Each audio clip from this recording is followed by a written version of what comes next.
This is a good picture because it sort of shows an abundance of stupidity. There's every conceivable thing, or almost every conceivable mistake that one could make in wiring things together in a junction box right here. You'll notice that the wires are coming through holes knocked out in the side of this metal junction box.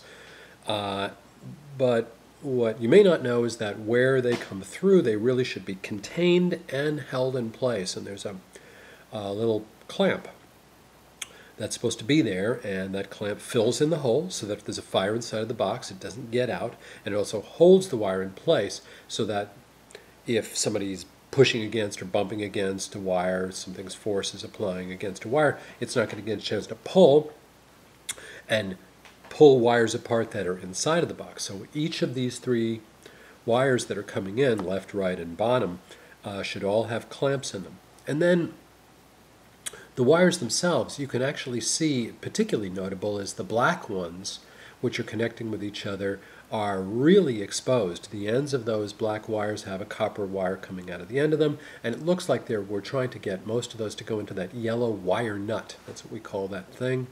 They should have been tightly twisted together into a really nice little helix and trimmed off, and you actually shouldn't be able to see any of the wire itself at all. It should all be inside of that first 1/4 inch, 3/8 of an inch of the wire nut, and then down towards the end of the wire nut, as it gets tighter down, that's where we're really binding things together. But anything that's exposed should all be completely concealed. So we've got an easy possibility for those hot wires to touch the box, which could be grounded. In this case, they didn't even do that, and that's something that probably is missing also.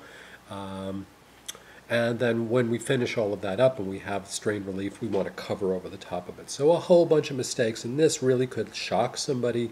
It could lead to a fire, or at very least it could stop things from working someplace.